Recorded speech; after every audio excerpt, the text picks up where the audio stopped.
할렐루야. 주님의 은혜가 오늘 여러분 삶 가운데 가득하시기를 주의 이름으로 축원을 드립니다. 목소리가 좀 좋지 않아서 양해를 부탁을 드리겠습니다. 저 쌩쌩할 때 목소리 기억나시죠? 잘 연결하셔서 메시지만 쏙쏙 빼시기 바랍니다. 주님이 부활하시고 난 다음 이야기인데요. 참 지금 제 목소리처럼 답답한 게 부활하신 주님이 찾아가셨는데도 불구하고 전반적인 상황은 어떤 상황이냐 하면 막달라 마리아나 여기 두 제자는요, 거기 참고 구절도 나와 있죠. 두 제자에게 나타나시다라고 해서 누가복음 24장 13절부터 35절까지의 말씀이 연결되어 있습니다. 이건 꼭 같이 읽어보셔야 돼요. 여기는 12절, 13절 두 절만 나와 있는데 누가복음엔 상당히 긴 부분을 이 두 제자가 누구이고 어디를 가고 있고 뭐하는 중이었고 어떻게 부활하신 주님과 만났는지가 소상하게 잘 기록이 되어 있습니다. 이 상당히 중요한 본문입니다. 그래서 막달라 마리아와 두 제자에게 나타나신 거예요. 그런데 막달라 마리아와 두 제자에게는 이렇게 나타나셔서 직접 만나시고 대화도 나누시는데 당시의 전반적인 컨디션은 어떤 컨디션이냐면 영적으로요. 믿음이 어떤 상태였느냐 하면 11절 13절이에요. 참 읽어보면 답답해요. 분명히 주님은 부활하셨고 지금 이렇게 몇몇에게 나타나고 계십니다. 아니 나타나셨다라는 말을 정확하게 이야기하면 주님이 찾아오신 거지요. 뭐 언제 그냥 느닷없이 가다 보니까 툭 돌멩이 튀어나와 있는 것처럼 예수님이 툭툭 튀어나와 있는 게 아니라 찾아오신 거거든요. 그런데 그 당시의 전반적인 상황은 그래요. 어떤 상황이죠? 그들은 예수께서 살아나셨다는 것과 마리아에게 보이셨다는 것을 듣고도 믿지 아니하니라. 이게 그 당시 상황이에요. 듣고도 믿지 않는다. 듣고도. 아니 이걸 그냥 성경 말씀을 듣고도 믿지 않았다가 아니라 예수가 살아나셨고 내가 봤다라는 걸 듣고도 믿지 않는 거예요. 내가 은혜 받는다라고 얘기를 하는데 그건 너나 알아서 하세요. 뭐 이런 식인 거죠. 그 다음에 13절에 보니까 두 사람이 가서 남은 제자에게 알리었으되 역시 믿지 아니하니라. 듣고도 믿지 않고 역시 믿지 않는 거예요. 여러분 뭐 이건 두 번, 세 번 얘기하여 듣지 않는다 이런 게 아니라 아예 존재 자체가 완전히 어그러진 존재들로 살아가고 있다는 걸 이야기하고 있습니다.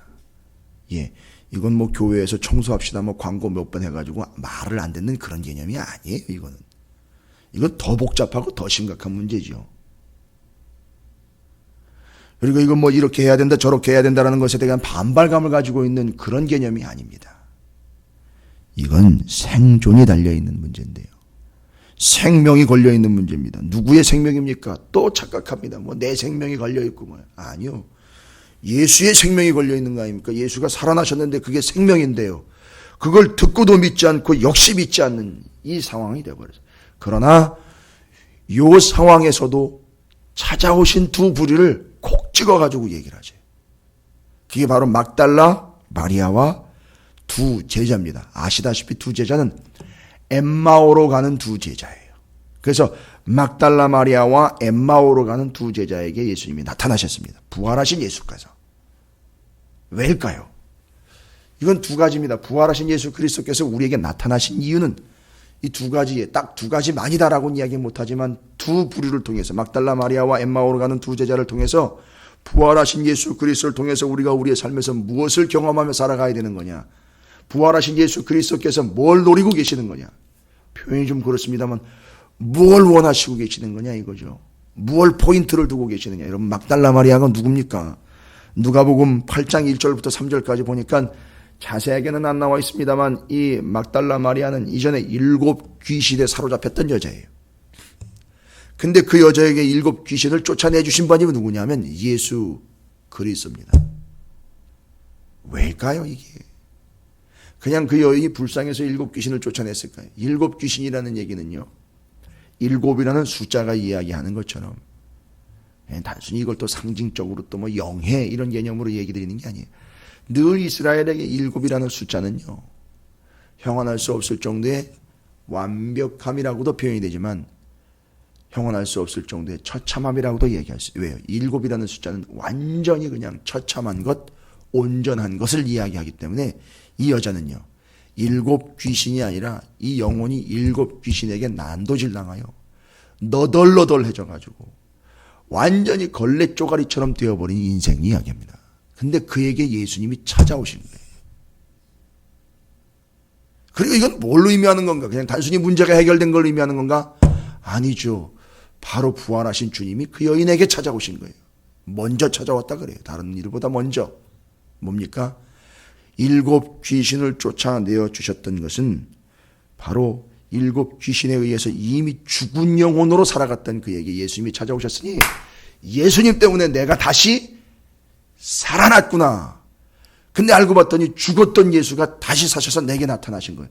아, 내가 일곱 귀신이 나를 사로잡았던 그때 일곱 귀신 나가고 내가 귀신으로부터 노인받은 건 이 예수 그리스도의 부활하신 예수 그리스도, 부활이신 예수 그리스도를 통해서 내가 다시 사는 걸 경험한 거로구나.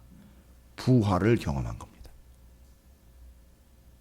이 여인은 일곱 귀신 때문에 인생 박살이 난 겁니다. 살아있으나 살아있는 송장처럼 살아간 거예요. 왜지요? 마치 이해하시고 들으세요. 제가 어렸을 때 트라우마는 아닌데 여전히 그 너무너무 징글징글한 그런 기억으로 남아있는 게 시골에 있는 할아버님 댁에 갔다가 담장 밑에 죄송합니다. 식사 전인데 쥐가 하나 죽었는데 못 볼 걸 봤어요. 그 안에 구더기가 막 우글우글한데 너무 지금이 기억이 생생해요. 그걸 보려고 본 게 아니었는데 그게 본 거예요. 여러분 제가 왜 굳이 이런 얘기까지 드리느냐 하면 일곱 귀신이라면은요. 일곱 귀신의 잔당들까지 치면은요. 맞아요. 이 여인은 아주 우글우글한 거예요. 그 귀신들이 파먹고 귀신들이 그 안에서 꽉 들어차 있는 그런 삶을 사는 거예요. 그러니까 그 죽은 시체의 쥐 시체처럼 그렇게 살아갔던 여인입니다. 그런데 그걸 싹 쫓아내고 다시 살아난 거예요. 그러니까 어느 누구보다도 부활이라는 거에 대한 경험은 이 여인이 누구에게도 뒤지지 않는 거예요. 물론 죽었다가 다시 살아난 사람도 있지만 그 처절함과 비참함으로 보면 이 여인은요. 그 구더기 같은 귀신들 싹 걷어내고 다시 살아난 거예요. 죽었던 게. 누구보다도 확실하게 부활을 경험했던 겁니다. 살아서. 그 여인에게 찾아온 거예요. 그래서 일곱 귀신 쫓아내고 네가 그때 경험한 게 바로 나야 라는 거죠. 예수님이요. 찾아오셔서. 그게 바로 이 부활이라는 거야. 알겠어? 그리고 일곱 귀신 쫓아낸 걸로 비어버린 상태가 아닌 이제는 부활의 예수 그리스도로 가득 채워서 삶을 살아가게 되는 이 여인. 그래서 부활의 증인이 된 겁니다. 이 여인이요. 근데 아까도 말씀드렸죠? 여전히 주변 상태는요. 듣고도 믿지 않고 여전히 믿지 않는 상태예요. 여러분 이건 옛날 상태가 아닙니다. 지금 상태예요. 지금 여전히 듣고도 믿지 않고 여전히 역시 믿지 않아요. 성경 말씀과 하나님의 영적인 원리보다는 누가 어떻대더라, 누가 저렇대더라, 누가 그렇대더라. 내 생각에는 이런데 너는 어떤 것 같아. 맨날 이런 거나 듣고 믿고 있는 상황이지. 성경에 기록된 바대로 이 구데기 우글우글했던 썩은 시체와 같은 그 여인이 막달라 마리아가 일곱 귀신에게 사로잡혀 있다가 예수가 찾아가지고 일곱 귀신 쫓아내고 죽었던 그가 다시 살아난 것처럼 이제 부활의 주님이 다시 찾아오셨다. 이 얘기를 아무리 해도 그건 안 믿는 거예요. 근데 역시 또 믿지 않는 거죠. 그러나 어쨌든 막달라 마리아를 찾아오신 이유는 뭡니까? 살아서 부활이신 예수 그리스도를 경험하는 삶을 살아가는 게 목적이라는 거죠. 그래서 우리는 부활을 경험하는 겁니다. 날마다 부활을 경험하는 거예요. 여러분 제가 굳이 꿰어 맞추고 어거지로 꿰어 맞추는 게 아니라 다윗이요. 사무엘상의 다윗이요. 매일 부활을 경험한다는 거 아십니까? 아침에 일어나면 오늘도 한날이 밝았네 할렐루야 하면서 너무너무 감사함으로 한날을 맞이하기도 하겠지만 나는 죽을 수밖에 없는 건데 쫓아가가지고 나를 죽이면 단창에 나는 죽어버릴 수밖에 없는 건데 아침에 깨면 온몸이 찌뿌둥할 수도 있고요. 너무너무 피곤할 수도 있지만 아침에 깨어날 때마다 오늘도 나는 살아났구나. 매일매일 부활을 경험하는 거예요. 이 여인은 절대 잊을 수 없죠.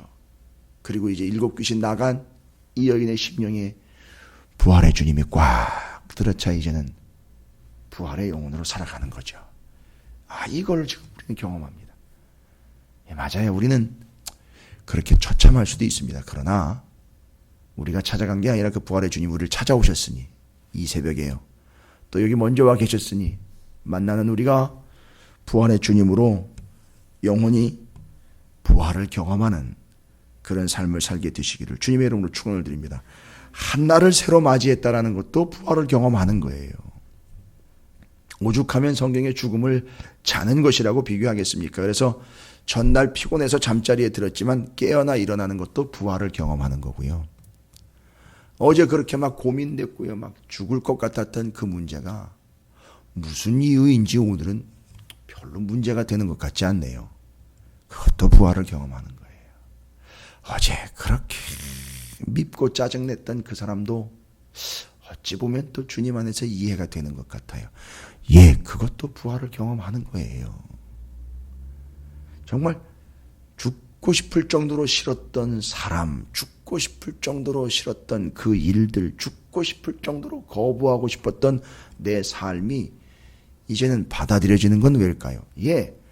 그건 역시 부활을 경험하는 겁니다. 이유는요, 부활이신 예수 그리스도 때문에 그걸 경험하는 거죠. 이제 우리의 삶은 이렇게 가는 거죠.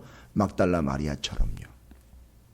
그리고 이제 그 다음에 한 부류에게 나타난 게 엠마오로 가는 두 제자입니다. 여기는 본문은요, 누가복음 24장 13절부터 35절을 반드시 좀 참조를 하셔야 됩니다. 상당히 깁니다. 여러분께서 누가복음 24장 13절부터 좀 제가 다 읽을 건 아니지만 그 내용을 정리해야 되니까 좀 참조하시기 바라겠습니다. 누가복음 24장 13절 부분을 펴 보시고요. 제가 이제 말씀을 드리는 것들로 좀 정리를 좀 하시면서 막달라 마리에게 부활의 주님이 찾아오셔서 죽은 것 같았던 영혼을 다시 살려주시는 경험, 다시 산 경험을 하는 거죠. 귀신 들렸던 옛날 생태가 생각납니다. 그러나 이제는 주님이 부활하신 주님이 나를 찾아와 내가 이제는 부활의 주님을 함께 모시고 살아가는 영혼으로 다시 사는 걸 경험합니다. 그렇다면 엠마오로 가는 제자들에게는요, 제자들이니까 알아듣겠거니 아니요, 전혀 몰라봤습니다. 부활의 주님을 전혀 몰라봤어요. 그러나 이 제자들에게 나타난 이유는 뭘까요? 막달라 마리아에게는 죽었던 영혼이 다시 살아나는 진짜 부활을 경험하면서 평생 살아가라는 거고요. 두 제자에게는 결론적으로 제가 말씀드리겠습니다. 뭐라고 나와 있느냐 하면 자신들이요 고백합니다. 누가복음 25장 32절에 요거 경험하면서 살아가라는 거죠. 요겁니다. 그들이 서로 말하되 길에서 우리에게 말씀하시고, 그렇죠. 길에서 만났잖아요, 주님을. 길에서 우리에게 말씀하시고 그들이 서로 말하길 길에서 우리에게 말씀하시고 우리에게 성경을 풀어주실 때에 우리 속에서 마음이 뜨겁지 아니하더냐 하고 라는 겁니다. 이건 그냥 말씀 때문에 뜨거운 삶 아니요. 그게 아닙니다. 그게 아니고요. 말씀을 풀어주시고 설명해 주셨다라는 앞부분에 있습니다만 그 개념이 아니라 이 마음이 확 뜨거워졌다라는 게 지금 이유는 그 말씀을 풀어주실 때 우리 속에 마음이 막 이전 마음 같지 않은 정말 이상한 마음인데 정말 뜨거운 마음이, 이건 뭐냐면 거듭남을 이야기하는 거거든요. 그러니까 살아있는 자들이 뭘 경험하는 거냐 하면 부활의 주님을 경험하는데 이전에 난 죽었었는데 이젠 예수 덕분에 살아났다. 그 다음에 두 제자는요, 이전엔 그렇지 않았는데 이제는 이렇게 되었다. 뜨거워졌다. 예전엔 밍숭맹숭했는데 예전엔 알아보지도 못했는데 예전엔 미지근했는데 이젠 뜨거워졌다. 요건 거듭남을 이야기하는 겁니다. 그래서 부활과 거듭남을 경험하면서 살아가라고 주님은 이 두 존재에게 나타나신 거예요. 그래서 부활의 주님은 특징이요. 부활의 주님은 두 가지입니다. 살아나셨고 나타나신 거예요. 근데 이건 옛날 얘기가 아니라 오늘날 우리에게도 동일한 사실입니다. 부활의 주님은 살아나셨고요. 우리에게도 나타나시는 분입니다. 이유는요, 바로 맞습니다. 부활의 주님으로 우리의 삶에서 죽을 것 같은 환경들을 부활을 경험하면서 살아가는 것이고요. 거듭남을 경험하면서 살아가는 게 부활하신 주님, 살아나신 주님이 우리에게 나타나시는 이유입니다. 이게 우리예요. 그래서 엠마오로 가는 두 제자의 상황일 수도 있고요. 막달라 마리아와 같은 상황일 수도 있습니다. 바로 우리의 삶에서 그 막달라 마리아가 죽었던 것 같은 상황에서 다시 살아나는 걸 경험하고 마음이 뜨거워져 이전과는 달라진 삶을 경험하게 되는 거듭남을 경험하라는 거죠. 그래서 누가복음 24장 13절부터 35절에 보면 그 부분에 누가복음 24장 27절에 설명을 해주셔요. 부활하신 주님이요. 뭐라고 설명하느냐면 성경에 쓰여진 바 예수 그리스도에 대한 것을 설명을 해주셨다고 그래요. 부활하신 주님이 직접. 그러니까 여러분, 우리가 이 성경을 읽을 때에 이건 예수님에 대한 말씀이로구나. 신구약이 연결되잖아요. 그러면 엠마오로 가는 두 제자의 이야기를 연결해 보세요. 그건 그냥 그렇게 알아낸 게 아니고 부활하신 주님이 알려주시는 거예요. 그러니까 뭐죠? 야, 이게 내 얘기야. 요거 지금 나 얘기하는 거 알겠어? 하니까 구약에서 이야기한 게 신약에서 야, 이게 예수 얘기로구나? 구약에 가서도 이건 예수님을 이야기하는 거라는 걸 그러니까 알아먹는 건 배워서 알아먹는 게 아니에요. 부활하신 주님이 엠마오로 가는 두 제자에게 이게 내 얘기야라는 걸 알려줘서 그들이 알게 되는 것처럼 우리가 지금 그것을 알게 된다면 그건 부활하신 주님이 우리에게 알려주신 거예요. 그러니까 부활하신 주님이 우리와 함께 계신다는 증거고요. 또 30절에 보면 누가복음 24장 30절에 보면 떡을 떼어서 주셨다 그랬어요. 그게 뭔 얘기입니까? 자신을 주신 거죠. 뭐 떡이나 몇 조각이 떼가지고 준 걸로 가지고 헉이나 면하고 뭐 이런 개념이 아니죠. 떡을 떼어 주셨다라는 얘기는요. 이건 지금 성만찬의 개념하고는 또 다른 개념이거든요. 여기서 떡을 주셨다라는 얘기는 부활하신 주님이 성만찬의 개념은요. 이건 내 살이다. 내 몸이다. 그래서 나를 주신 거잖아요. 성만찬 때는 살아계셨었어요. 그때 살과 피를 주셨고요. 지금 부활하신 주님이 떡을 떼어서 주셨다는 얘기는 당신을 주셨다는 얘기인데 지금 예수님은 육신을 주실 수 있는 부분은 아니고요.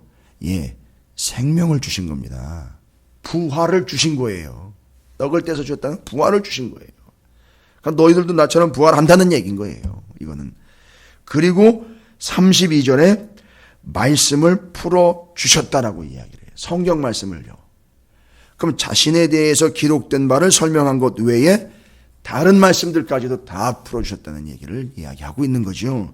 그러면은요, 성경을 풀어주시고 해석해 주시고 말씀으로 오셨으니까요, 당신이 그걸 풀어주시는 거예요. 그러면 이제 부활의 주님은요, 뭘 통해서 우리는 경험할 수 있을까요? 이상한 현상 같은 거요? 왜 엠마오로 가는 두 제자예요? 제자들이라면은요, 교육도 좀 받았고요.